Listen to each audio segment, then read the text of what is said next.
This is the Cleveland Real Estate Investor Podcast. On this episode, Mike and Amari talk about why investors should buy property in Foresthill and detail some history behind the hidden gem of Cleveland.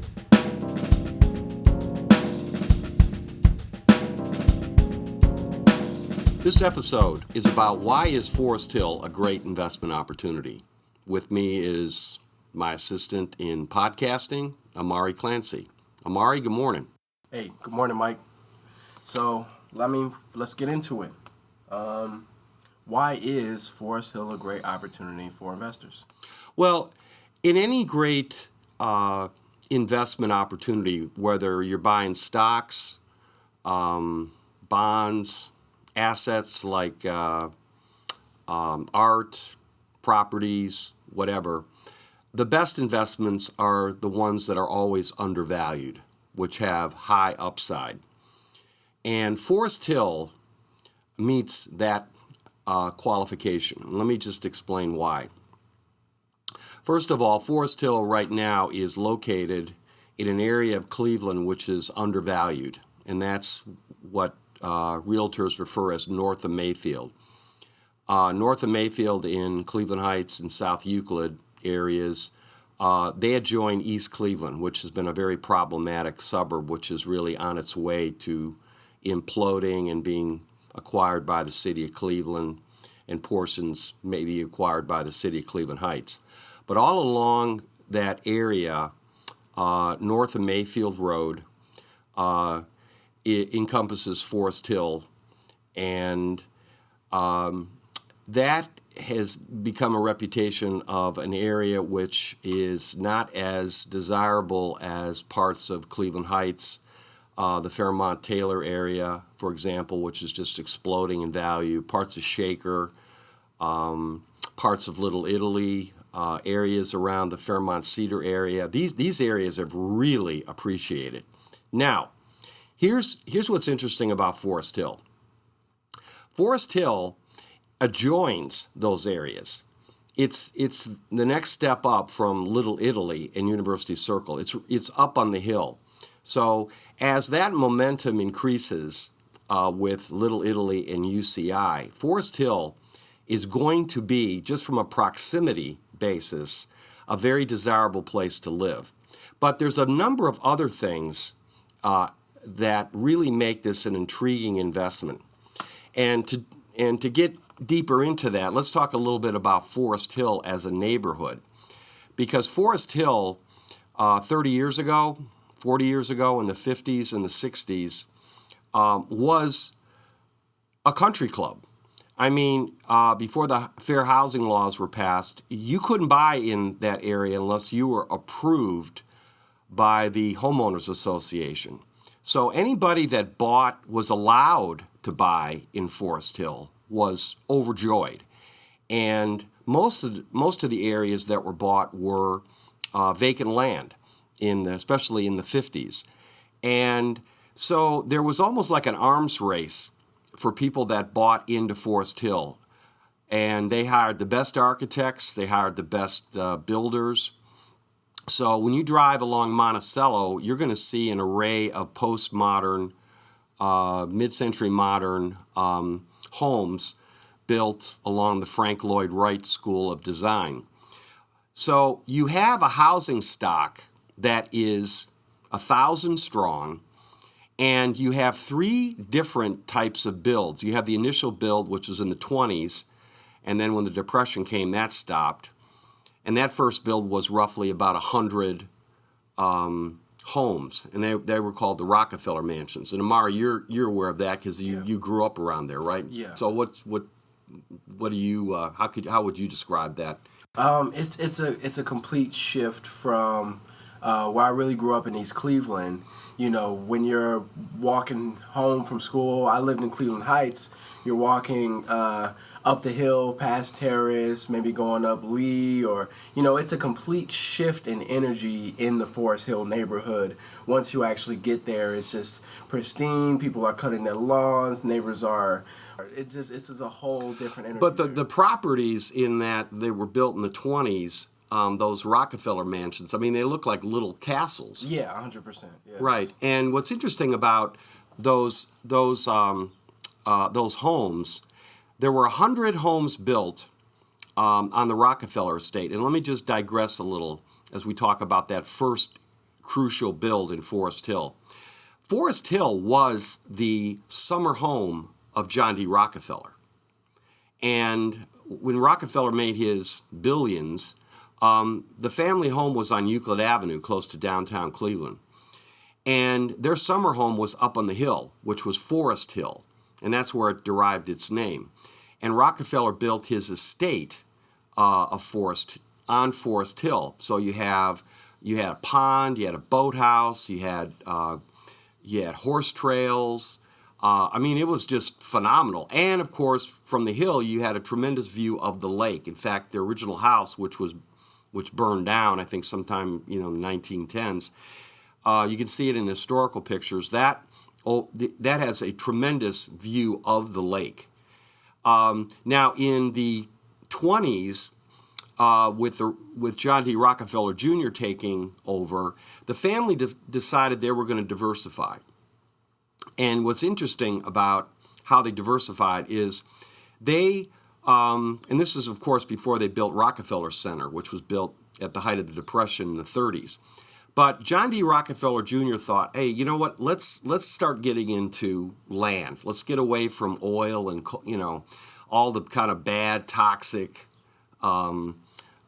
industries that made the Rockefellers rich, and let's start getting into non-controversial projects.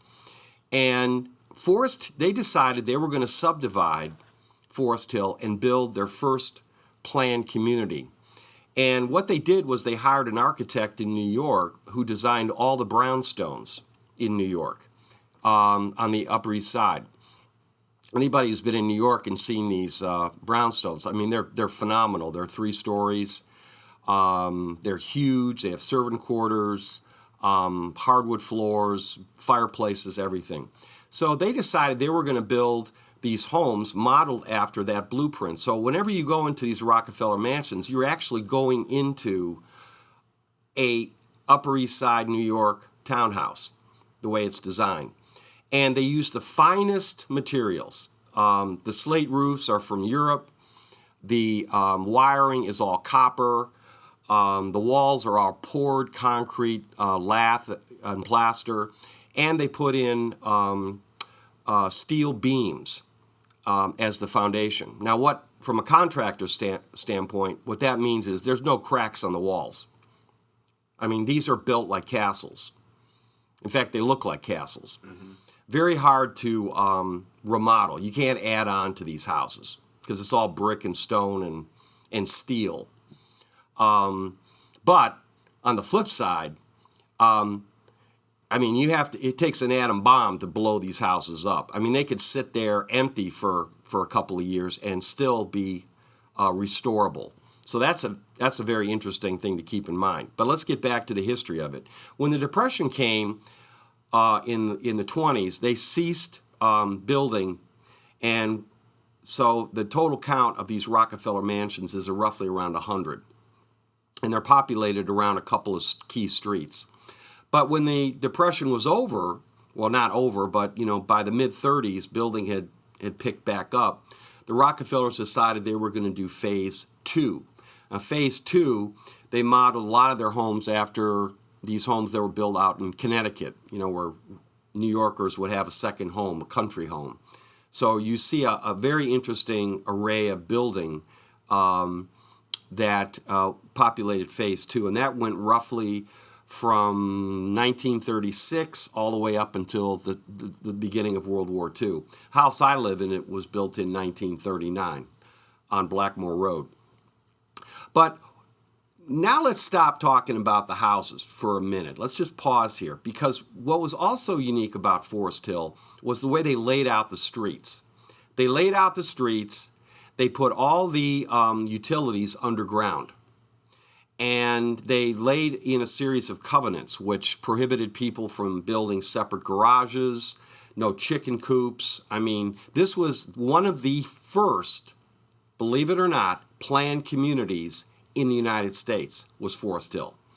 And Rockefeller was wanted this to be, their name was on it, Foresthill, they were associated, they wanted nothing but the best. So they put in a unique street grid, and they created a layout of these houses with no separate garages and no overhead power line, so that when you go into the backyards of these houses, it's like you're walking into a parkland. It's very unusual for its time. And then, of course, they maintained a certain country club style of membership.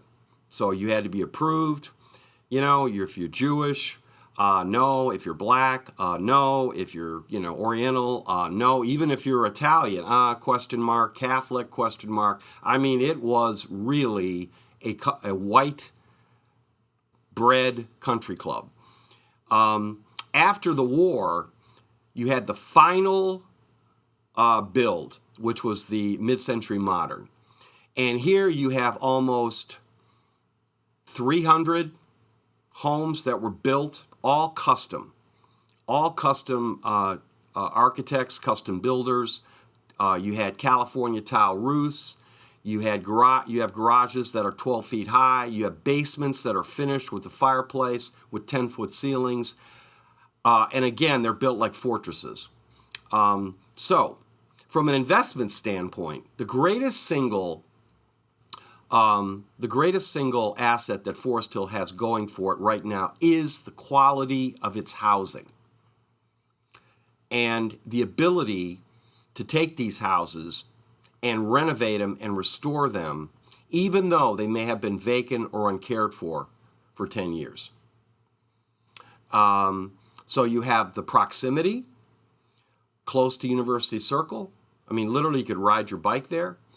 Close to Little Italy, close to restaurants on Coventry. The proximity is right there, and you have the housing stock. So it's almost like, for people who are familiar with New York, it's almost like, look at Foresthill like Brooklyn. 25 years ago, if you had bought property in Brooklyn Heights, overlooking the tip of Manhattan, you could have probably bought those places for $100,000. Now they're worth $5 million.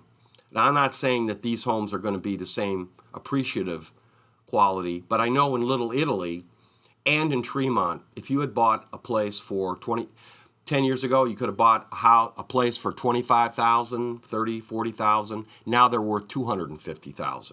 So we're talking about a tremendous opportunity in terms of buying low and then watching your investment rise over time. Okay, Mike, so I'm an investor. I buy a property in Foresthill. What are my next steps for turning Foresthill around? Well, you're not going to be able to do that on your own. And I think there's been people that have been working on the margins the last 5-10 years. Various nonprofits, Foresthill Homeowners Organization is one. There's a group working with the Foresthill Park. There is an East Cleveland group that's working with the mayor, doing some improvements. But the problem is all of these organizations are working on the fringes. And when you look at the blueprint of University Circle, how that got turned around, when you look at Little Italy, Tremont, Ohio City, Gordon Square, these are all destination neighborhoods. These are neighborhoods that if you had bought 5 years ago, 10 years ago, I mean, you would have seen tremendous appreciation. Foresthill needs to have a coordinated, strategic, professional approach to turn it around. And the first step is to get on top of the housing problem. And the housing problem is the number one weight on turning around Foresthill. After the crash in 08, 09, you had a lot of people caught in the undertow with their mortgage. They had a house that had been worth $150,000 or $200,000, and of course they borrowed and refinanced to pay, kids' college, whatever, and they got caught at $150,000 in debt with a mortgage, $160,000. In 07, they had $40,000. They were above water. So if they sold it, you know what, they're going to make 40. They could get out. Somebody was going to buy the house. After the crash, that all changed. And you had homes suddenly going underwater. We had a couple houses that they were paying their one client of ours. He lost his job. It's 09. He had to take a job outside of Cleveland. They couldn't sell their house for what they owed, and so they had to rent. They couldn't afford to write a check for $30,000, which is what they were underwater on. So all of a sudden, they're renting just so they can get some rent to cover their mortgage payment. I mean, they're treading water. Now, here's the problem. When you don't have money for improvements, and whatever money you're making is going right to pay off the bank, what happens over a period of time to your house? It gets a little more tired, it gets a little shabbier, and guess what else happens? You get a renter in there, and that renter is not the same quality of occupant that the owners were. And so now you got a tired house with a questionable tenant in, and in some cases, these tenants suddenly stop paying the rent.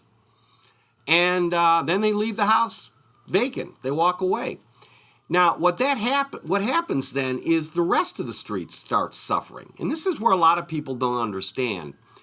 When you have a house that's vacant, or when you have a house that's getting tired, that impacts the rest of the property values on the street. So guess what happens? You have another person going underwater.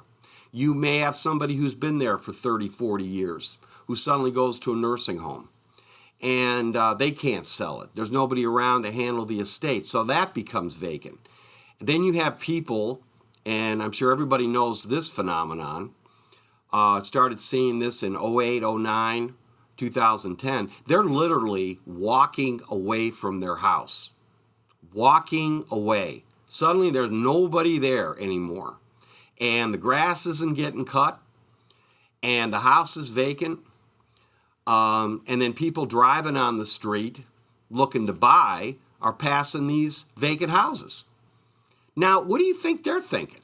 Do you think they want to buy in an area that has a perception of failing and declining?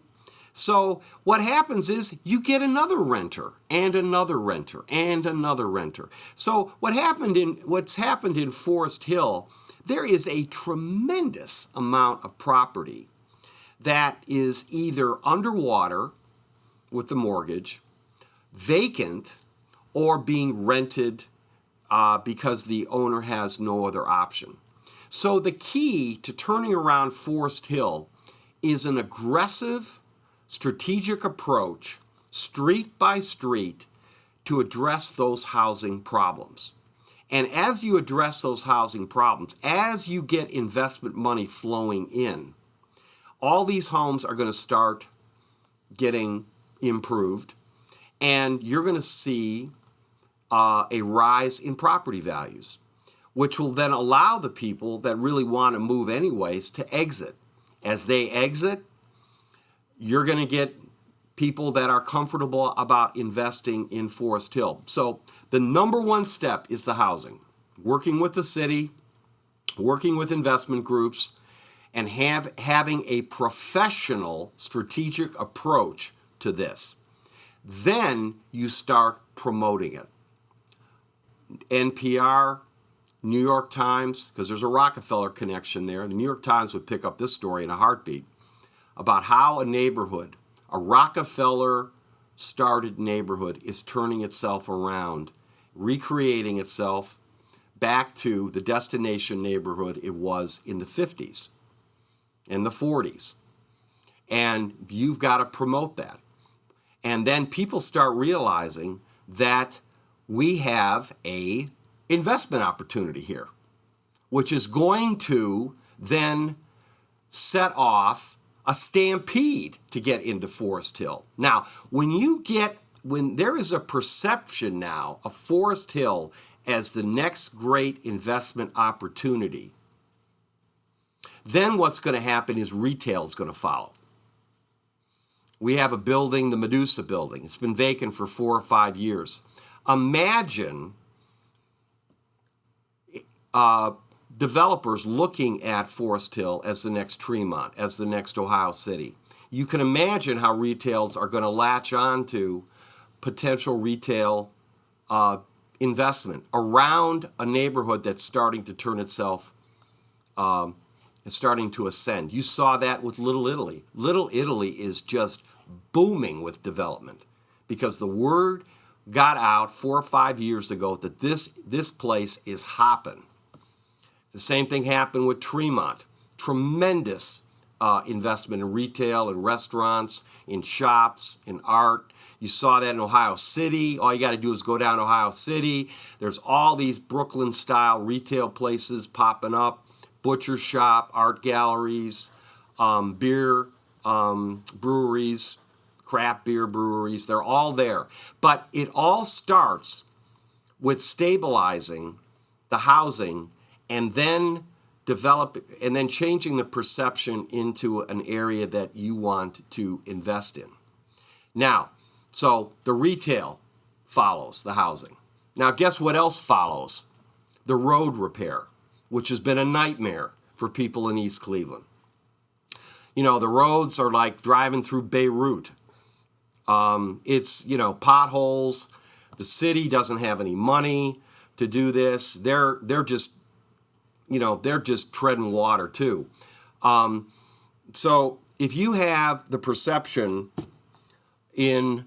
of Foresthill as an ascending community, you can then start passing bonds. You could create a village of Foresthill. You could incorporate Foresthill. You could get county money. You could get state money. Because or Cleveland Heights may want to buy the East Cleveland part of Foresthill. There are a lot of options now for Foresthill to be its own free agent, to have a say and not just be a bystander wondering when somebody's going to fix the road, when is somebody going to pick up the leaves on the East Cleveland side, because this is a neighborhood that has tremendous possibilities in terms of a tax base, in terms of developing parts of East Cleveland as it gets clear cut, and developed. And finally, with retail and roads, you get the Foresthill Park. The Foresthill Park is a crown jewel, and that should be taken over by the Metro Parks. You get the Metro Parks moving into Foresthill Park, you get those bike trails, you get benches, you get the maintenance, you get all sorts of good things happening. And now you connect that green space from Foresthill on Lee Boulevard, on the Lee Boulevard, Foresthill Boulevard side. Now you have green space that's going to connect it, bike paths, walking, running, down to University Circle. It is a no-brainer for the Metro Parks to connect that green space from one viable area, which is University Circle and Little Italy, up the hill to Foresthill. Now, Foresthill then becomes the bedroom community for the professors at Case, for the doctors at University Hospital and the clinic, for the orchestra members, for the CIM people, the CIA, the Art Institute, the Art Museum people, because you have super cool, custom, one-of-a-kind housing now, minutes away, a bike ride away from University Circle. So you can't develop Foresthill unless you have a strategic plan that is partnering up with the city and outside investment groups. It's a doable thing, and there's no reason why it can't happen to Foresthill.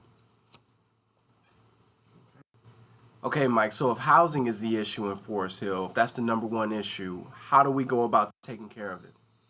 Well, housing in areas in the country, Youngstown, Detroit, East Cleveland, parts of Cleveland Heights, parts of Shaker, a lot of parts of Cleveland. Housing, the housing problem that happened after the housing crash was one of a kind.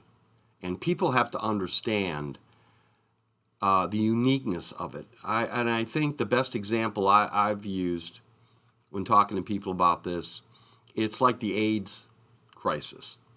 When AIDS came along, in the 80s, early 80s. I mean, nobody knew about this disease. I mean, people were dying. And it took a couple years for them to realize what AIDS was. I think we're going through the same thing with housing, because after the crash, you had walkaways, you had banks holding on to these houses even though they were vacant, and you had the city, which was suddenly overwhelmed with these type of housing problems. Homeowners associations, my homeowners association, Forest Hill, they didn't know what to do about this. I mean, they were busy. They were still concentrating on, who gets to put up a fence, who gets to, are you allowed to put up a shed, or if you want to change your roof, you had to go to the homeowners association. They didn't know what to do about these vacant houses. So you started seeing these houses, these walkaways pop up around 2009. 2010. That is when it really started accelerating. It was almost like, another good example I use is like zombies. The zombie movies where, zombie will bite you and then you turn into a zombie. And then it just kind of repeats. That's what happened on some streets in Forest Hill. There's one street in particular, which is a good example, which is Glen Road. And Glen Road has got probably 40 houses. It's a long street. It's got beautiful custom homes, one of a kind, a smattering of Rockefeller mansions. And Glen must have about a dozen homes that are vacant. And there are neighbors on the street who have bought adjoining properties that are vacant just out of defense. And that street is a good example of Zombieville, where one house that's vacant leads to another house that's vacant. Then another house gets tired. It kind of works its way up. And people don't know what to do. The city is overwhelmed. Maintaining the police and the fire. They don't have time to have a robust housing department. The homeowners association doesn't know how to deal with this. And so suddenly the marketplace now, which in normal circumstances would correct that, because if you had a vacant house in a good street, that was considered a buying opportunity. Now a vacant house is considered a sign of decline, which then leads to more vacant houses. And so we've been on a downward cycle in Forest Hill. It's a vicious circle. We've got more zombie houses. We got more shabby homes. I think if you were living in Forest Hill in the 50s and you took a time machine onto Glen Road or other sections or Forest Hill Boulevard, and you looked at some of these vacant houses, you'd be appalled. I mean, it's probably like New Yorkers from the 30s and 40s and 50s transported to the 70s and getting on the subway trains and seeing all the graffiti. You get what's happened in the last 10 years is people have gotten used to that. That has become the new normal, vacant houses, when in the past it wasn't. So how do you correct the housing problem? Well, the first thing you have to do is you have to realize that this is the cause of the decline, the housing. We don't need block parties. We don't need getting, home inspections where, point of sale where, you've got a crack in the sidewalk you got to fix.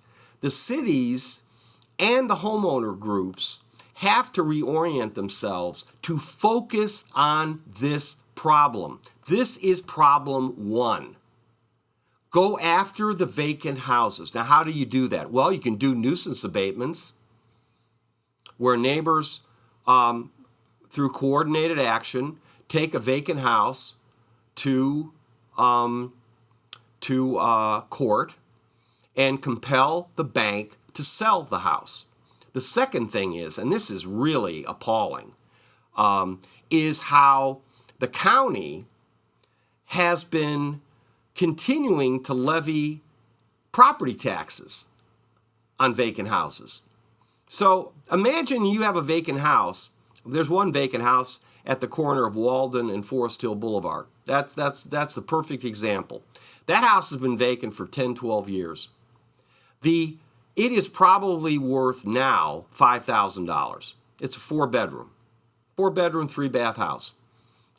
15 years ago it was worth $150. Now it's probably worth $5,000 with the amount of work that has to be done. And there's investors who would buy that property at $5,000 and come in and fix it up. But the taxes owed on that are over $90,000. Who's going to buy that?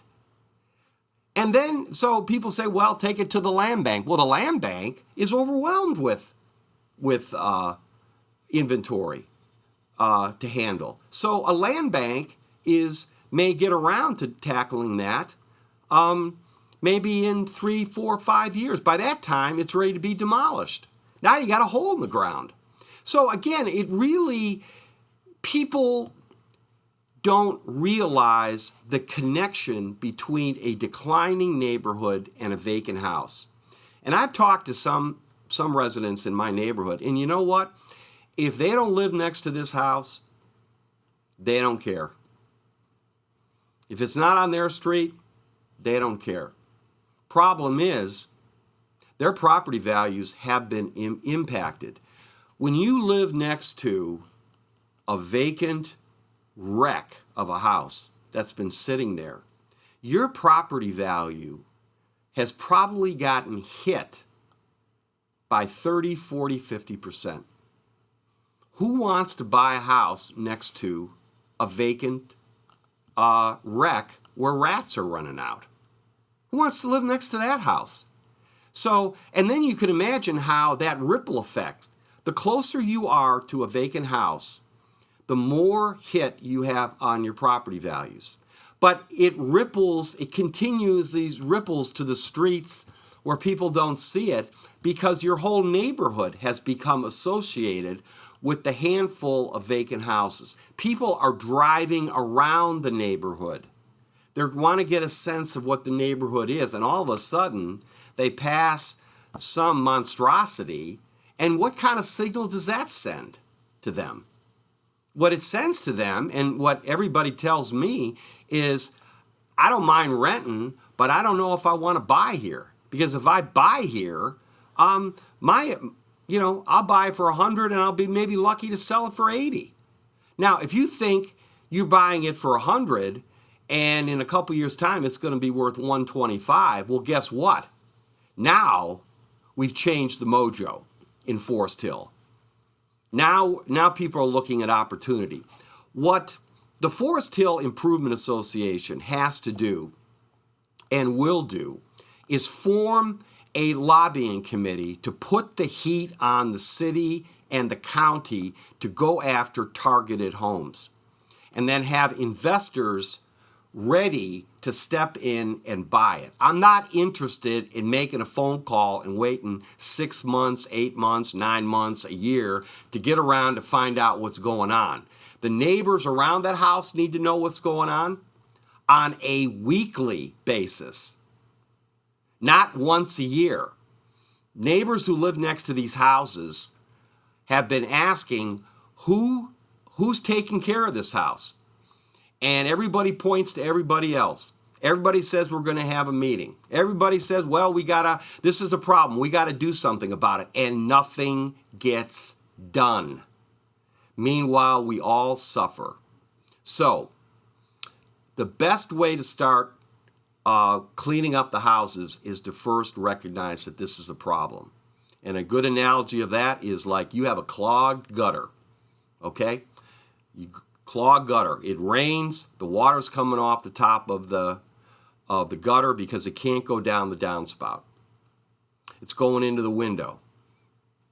It's going into the house. All that water that can't go down the downspout is now coming over the top. So the whole house on that section is suffering. What do?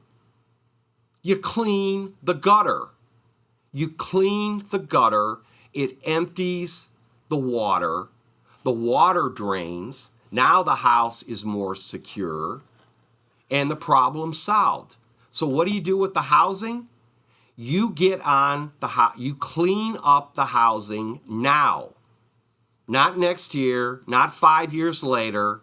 You clean it up now, and then you publicize.